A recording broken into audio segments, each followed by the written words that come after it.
Welcome into the PFF NFL Daily. Today, talking all about second-year quarterbacks, Sam. We're going to break down last year's class and which quarterbacks are going to take the biggest leap this year. We'll each go out on a limb and take one. As a quick review, we've got Trevor Lawrence, Zach Wilson, Trey Lance, Justin Fields, Mac Jones, and Davis Mills. All those guys are the potential options. And look, some of those guys are trending in the right direction. You have a guy like Mac Jones and the Patriots maybe trending in the wrong direction, but Mac was coming from the highest place. He had the highest PFF grade, highest everything among all these quarterbacks, no matter which way you slice it. So let's get into it, man. Who is going to be the best second-year quarterback this year? Look at you just erasing, Kyle Trask and Book, Sam Ellinger from the record like they don't even exist, right after the preseason performances we've just seen from them all. It's disgusting. All right, Sam Ellinger is going to be the guy. He's going to live and die by that 50-yard touchdown run the other day. Yeah, pretty much. I mean, look, he had a bunch of, big plays through the air as well. He had a big-time throw in there. He's been balling. Good Sam old Ellinger is the answer. Yeah, he's probably not going to be my guy, though. I'm not going to be honest, So, yeah, I do think there's a pretty good chance that the biggest leap of the group happens from Justin Fields, and it's going to be entirely independent of any help that's been given to him because he hasn't had any. In fact, if anything, the team have been systematically dismantling anything that would give Justin Fields help. The only thing you can say is better than a year ago is the coaching situation and the fact that Matt Nagy's not there.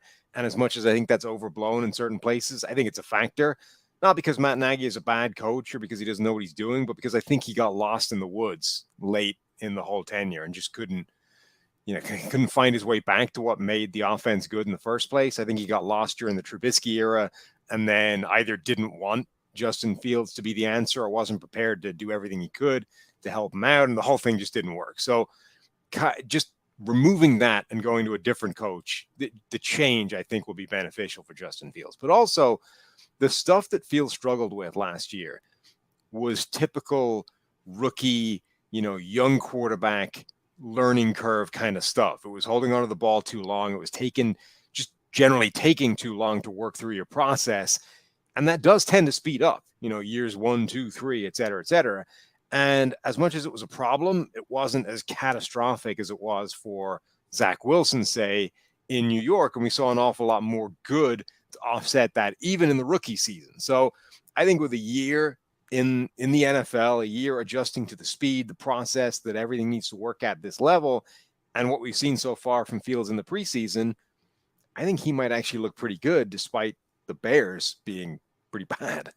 Yeah, I mean, if you're a Bears fan, obviously there were some games that were unwatchable is not the right phrase, but I mean, the offense really struggled to do anything of note with Fields under center, where he just, got sacked several times in various games. But the exciting parts, right? Like you have a Monday night game going head-to-head with the Pittsburgh Steelers, a lot of big-time throws, over 6% big-time throw rate, best among all the rookies for Fields. And as you mentioned, it was a lot of stuff that rookies struggle with, kind of holding onto the ball, taking too many sacks. Those things weren't great. So I do expect Fields to take a step forward. I don't think that's crazy. And I do think, as much as we don't want to overrate preseason, it was nice to see Justin Fields zip it in there in between tight coverage for a touchdown just the other day and show off some of the accuracy that was so good at Ohio State, right? I mean, he was the guy that even if he held it a little bit longer, accuracy-wise and arm-wise, I think it was probably the best all-around combination of can make all the throws, will do so accurately. Probably the best combination in the draft, even though he doesn't have the sole best arm, the sole best accuracy, the sole best decision-making. Maybe the combination, arm talent-wise, Justin Fields, probably Trevor Lawrence up there together. So I get it. I could see Justin Fields being the guy, and it doesn't hurt that this preseason was really exciting as well for Fields. So I think that's a solid pick, but I got to stick with Trevor Lawrence. I'm sticking with Trevor Lawrence, and I think he's the guy that takes the biggest jump. He's the guy that takes the biggest leap going forward. No, Harry, you got to go downstairs. And Trevor Lawrence is the guy that doesn't make any sense statistically. I really can't point to too many numbers NFL-wise. I can't point to too many things last year other than he didn't take a lot of sacks. He did a really nice job of getting rid of the ball. Kind of Andrew Lucky in that way where even under pressure, he did a nice job of not taking those negative plays. But Lawrence didn't have the big plays he should have had. but it's a combination of, again, losing Urban Meyer, losing the terrible situation, going to a Doug Peterson situation, and a Trevor Lawrence who's just too talented with what we saw at Clemson that I think he has to take the biggest step forward this year. Man, I think the thing in Lawrence is his biggest asset is the changing coach. It's like the supercharged version of what we were talking about with Justin Fields and the Bears. Simply removing Urban Meyer from the equation, that's it. The end has a chance to dramatically improve what we see from Trevor Lawrence, because that was the root of almost all the problems there. Not just the toxic work environment, the fact that everybody hated showing up on a Monday morning, whatever. But the coaching was bad. Like, the offensive system sucked. Nobody was, the plays were not designed in such a way that receivers were open in the right areas, because they weren't stressing defenses. They were running to the same spot, and they weren't helping out their quarterback and getting to a spot. Even if you had receivers that were individually capable of winning one-on-one matchups and just getting open through virtue of beating a defender. So everything was bad, and that's not going to help Trevor Lawrence look good. But I would have liked to have seen a little bit more from him, in the really small sample size we saw in preseason. Okay, he didn't play an awful lot relative to some of these other guys, but, he looks confident, he looks calm, he looks in control. And I'm sort of getting a lot of these Andrew Luck vibes from his career, which is it always looks a little bit better than it actually is, and he gets a ton of credit for being this sort of leader and this assured quarterback and this guy that's able to put out the fire at the end of the game. You're like, but you're ignoring a lot of passes where he's just throwing it straight to the defense. That's like, don't create the fire in the first place. Get ready for the NFL Week 1 action with DraftKings Sportsbook, an official sports betting partner of the NFL. Bet just $5 on any football game and get $200 in free bets instantly.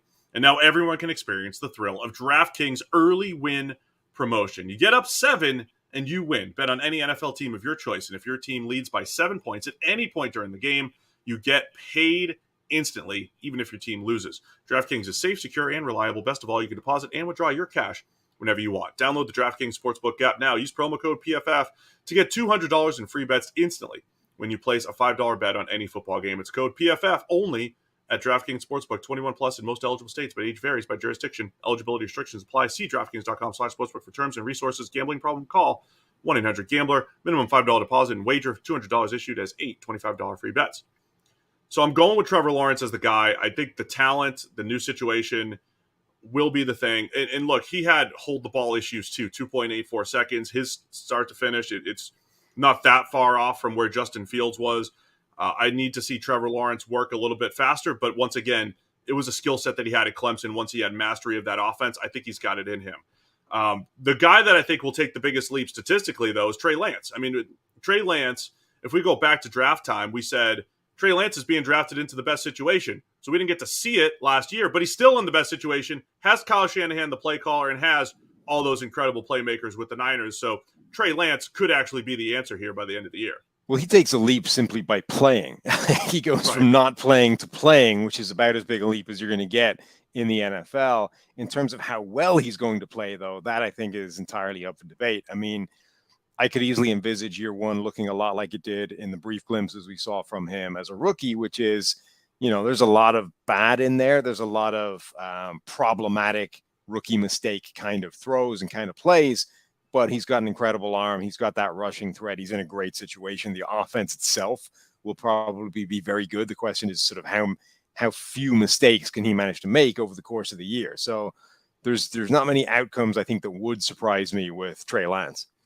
Yeah, I can't wait to see what that special ability brings to the table. I mean, honestly, with Kyle Shanahan's history is just fascinating. I mentioned it a lot, but the fact that he will have top 10 offenses with, not top 10 quarterbacks statistically. And the few times that he's had a top graded quarterback, it's RG3 back in 2012 as a rookie with Washington, and then Matt Ryan in 2016, the MVP caliber season where Matt Ryan had over 9 yards per attempt.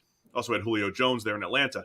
So what is going to happen? This is the best skill, the combination of rushing ability and arm talent that Kyle Shanahan has had probably since RG3. And I just can't wait to see what that brings to an offense that already creates a ton of free offense. So nobody's saying Mac Jones.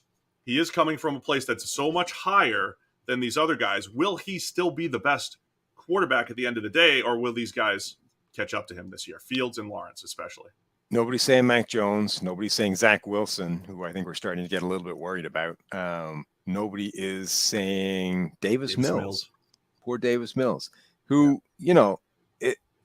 Davis Mills, I think, surprised people that didn't like Davis Mills as a prospect. But ultimately, his rookie grade spat out at like 55, the same area as Wilson and Lawrence, who were like concerningly bad.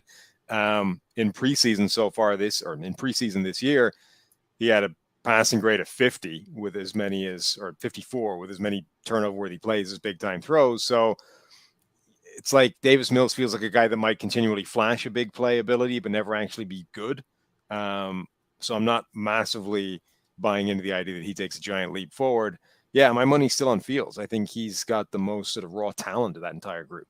All right, Sam's taking Justin Fields. I'm taking Trevor Lawrence. Let us know who you're taking to take the biggest leap among the quarterbacks in year 2.